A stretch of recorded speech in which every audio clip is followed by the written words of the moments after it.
Hola a todos, espero se encuentren muy bien. En esta ocasión les voy a explicar las generaciones de los derechos humanos. Como ustedes saben, hay autores que justifican la existencia de 3 generaciones de los derechos humanos. Algunos otros dicen que son 4 y finalmente hay una minoría que incluso explica que podemos hablar actualmente de 6 generaciones. Aquí vamos a revisar las 6 generaciones, iremos diciendo algunas precisiones en cada una. Pero antes de comenzar con la explicación, es necesario referir que el hecho de que didácticamente se hable de generaciones de los derechos humanos, eso no significa que estos estén divididos y mucho menos que estén jerarquizados. Es decir, el hecho de que hablemos de una primera generación no significa que estos derechos sean más importantes que los derechos de tercera generación. No.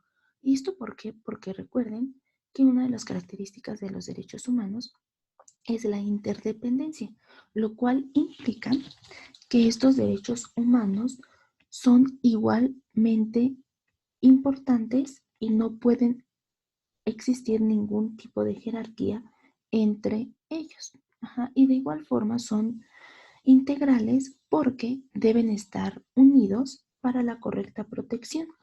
De estos recuerden que si es violado un derecho humano, necesariamente se verán quebrantados algunos otros derechos humanos. Es por eso que empleen un rompecabezas para explicar las generaciones de los derechos humanos, porque, insisto, no significa ni que estén divididos los derechos, ni que los derechos de tercera generación, por ser más recientes, sean más importantes que los derechos de primera generación. ¿Sí implica una progresividad de los derechos humanos? Sí, claro que lo implica porque acuérdense que la progresividad es el mayor reconocimiento de derechos humanos conforme va avanzando y se van detallando algunas necesidades de la sociedad. Pero la progresividad no significa jerarquía. Se van agregando nuevos derechos y se van agregando al mismo bloque, al mismo todo que ya existía. No significa que esos sean más importantes. ¿De acuerdo? Bueno, ahora sí, haciendo esta aclaración, comencemos con la primera generación, que es la denominada de derechos civiles y políticos. Esta generación, la primera, surge a raíz del liberalismo político del siglo XVII. Recuerden que ya habíamos revisado anteriormente en la etapa evolutiva de la positivación este fenómeno y veíamos que lo que se buscaba en ese momento era detener el absolutismo y por lo tanto lograr que las personas tuvieran una serie de derechos sobre todo de libertad. Es por eso que el fundamento de esta primera generación de los derechos humanos es la libertad, que también ya la habíamos visto en los fundamentos de los derechos humanos. Estos derechos tenemos que hacer dos precisiones. Son derechos individuales, es decir, si nos vamos a los sujetos de los derechos humanos, entonces tendríamos que el sujeto de los derechos civiles políticos es la persona física, porque son a título individual, incluso la persona jurídico colectiva.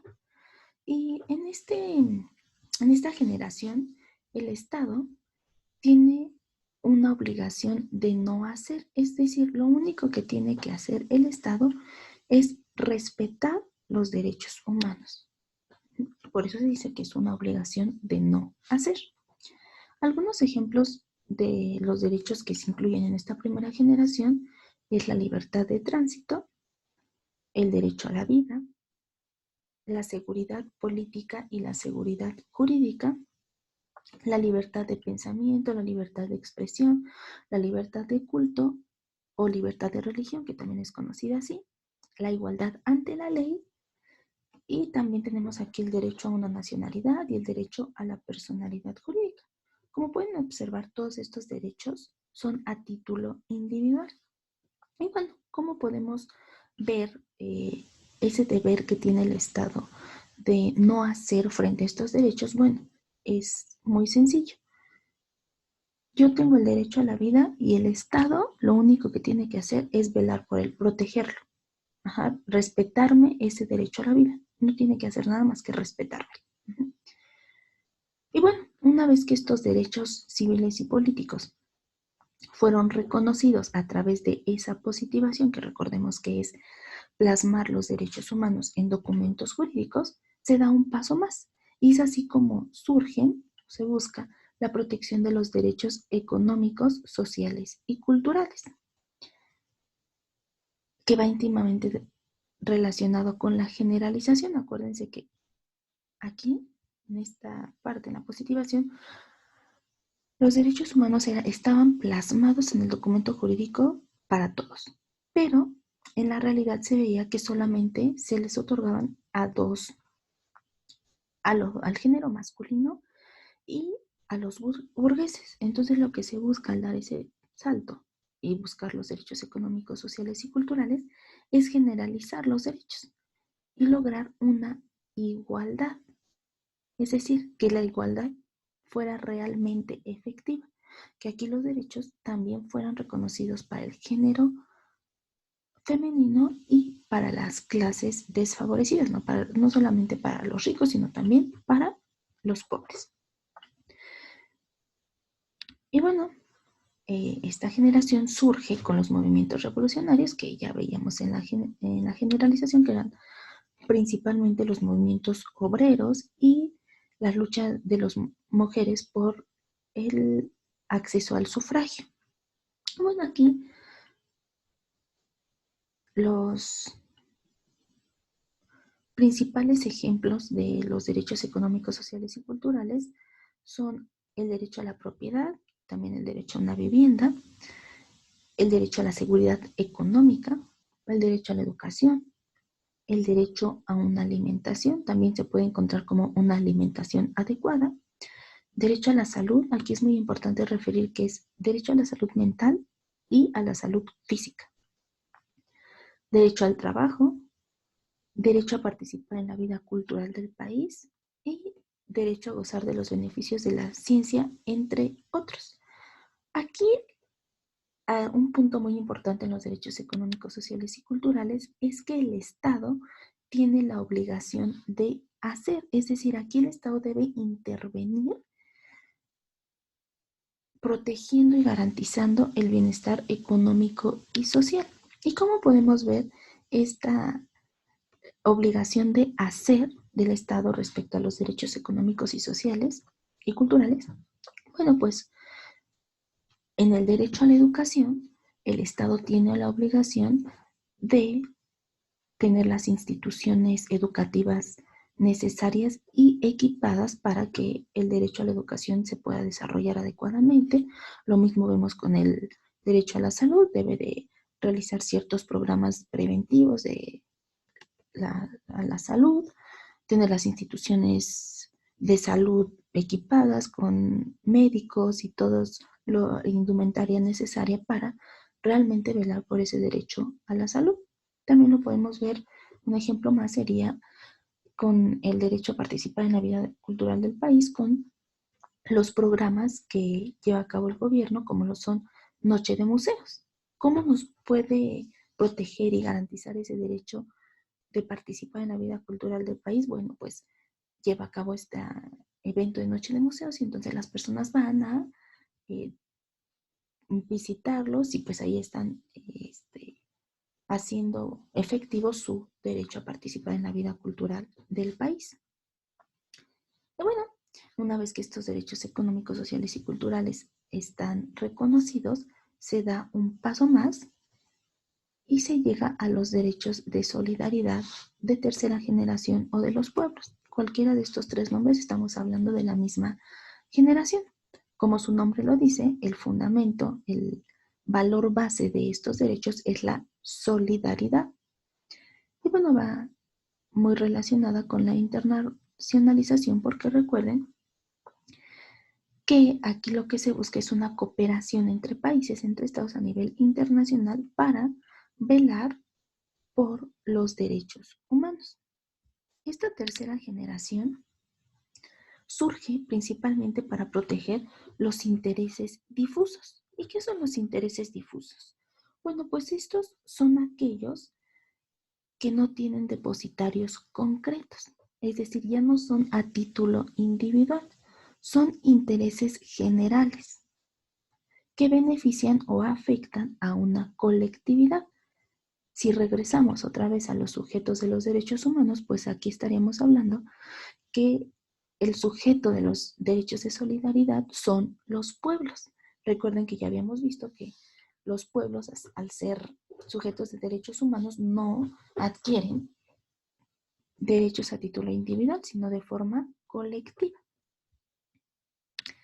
Y algunos derechos de esta generación pues son a la autodeterminación o a la autodeterminación de los pueblos, también así se denomina, el derecho a un medio ambiente sano, el derecho al patrimonio común de la humanidad, a la protección de datos y el derecho a la paz. Quizá los más significativos o los que más se conocen de esta generación son precisamente el derecho a la paz y el derecho a un medio ambiente sano. Muy bien, y aquí estos derechos, ¿qué pasa con el Estado? Bueno, pues a pesar de que la exigibilidad de estos derechos es complicada, porque pues aquí implica ya no solamente a nivel nacional, aquí implica una protección a nivel internacional y bueno, pues eso complica la exigibilidad y protección de estos derechos. Pero, sin embargo, estos derechos, si el Estado se ha encargado de irlos protegiendo y garantizando, desarrollando una serie de políticas públicas a favor de su protección. Quizá podrían ser ejemplo eh, con el derecho a un medio ambiente sano, el, las brigadas de reforestación que se llevan a cabo, el regular la emisión de gases de las fábricas, etcétera. Son pequeñas acciones que se han realizado y bueno, lo que buscan principalmente es proteger estos derechos de solidaridad. Bueno, como pueden ver en estas tres generaciones, podemos encontrar los fundamentos de los derechos humanos, las etapas evolutivas de los derechos humanos, y me podrían decir, ¿y dónde queda la dignidad humana? Bueno, la dignidad humana no es propia de una generación de los derechos humanos. La dignidad humana atraviesa las tres generaciones de los derechos humanos. ¿Y por qué? Recuerden que la dignidad humana es esa calidad que tienen las personas de ser respetadas como tales y por lo tanto no ser cosificadas. Entonces no podemos decir que la dignidad humana solamente es fundamento de los derechos civiles y políticos porque en la base del derecho a un medio ambiente sano también es la dignidad humana. Entonces es por eso que la dignidad humana aparece, atraviesa las tres generaciones. Recuerden que este es vital, es la columna vertebral de los derechos humanos. Si no hay dignidad humana, no hay derechos humanos. Es por eso que está en medio y esta nunca la debemos perder de vista. Muy bien, ahora sí ya hemos revisado las tres primeras generaciones de los derechos humanos y aquí vamos a hacer un alto para recordar qué son los derechos humanos. Una definición muy sencilla, la más breve, es el conjunto de prerrogativas inherentes a las personas. Aquí personas está en rojo. ¿Por qué? Porque si hablamos de generaciones de los derechos humanos, entonces estaríamos hablando de los derechos atribuidos a las personas, propios de las personas. Es por eso que sostengo que generaciones de los derechos humanos son o deben ser consideradas solamente estas tres. ¿Por qué? Porque a partir de la cuarta generación ya se les empiezan a otorgar derechos a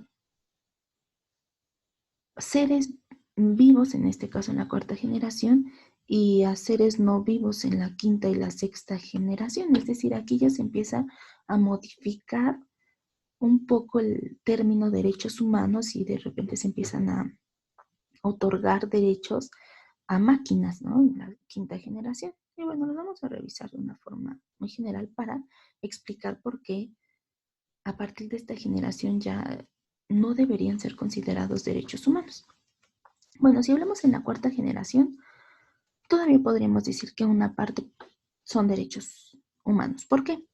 Porque dentro de la cuarta generación encontramos el derecho al acceso a las tecnologías de información y comunicación, acceso al Internet, etcétera, que bueno, ese todavía podría ser considerado un derecho humano, porque pues es para las personas, ¿no? El derecho que las personas tienen de acceder a las TICs. Sí, en esa parte sí podrían ser considerados derechos humanos, pero a partir de la parte en la que ya no deberían ser considerados derechos humanos es porque integran derechos de los animales. Aquí ya se les dan derechos a los animales, ya son seres no vivos, ya se les empiezan a otorgar derechos a las no personas, entonces eso sería respecto a la cuarta generación. En la quinta generación ya se les da derechos hasta a los robots y al software inteligente, a las máquinas, etcétera. Y finalmente en la sexta generación se les reconocen derechos a las personas genéticamente modificadas, esas personas que pueden ser modificadas y insertarles chips, etcétera, que propiamente no serían ni personas ni robots, o sea, es como la mitad. Entonces, pues tampoco son personas, ¿no? Son personas genéticamente modificadas que tienen instalados nanotecnología. Entonces, es por eso que a partir de estar en las generaciones, de la cuarta a la sexta, ya es muy complicado, ya se va distorsionando esa concepción de los derechos humanos. Es por eso que la dignidad humana aparece solamente en la primera, segunda y tercera generación. Ajá, a partir de la cuarta a la sexta ya no, porque igual la dignidad humana es dignidad para las personas y es esa calidad que tenemos de que no se nos cosifique. A los robots necesariamente se les va a cosificar, a las máquinas igual. Entonces no les podemos dar dignidad humana a las cosas que no son personas. ¿Por qué? Porque son cosas.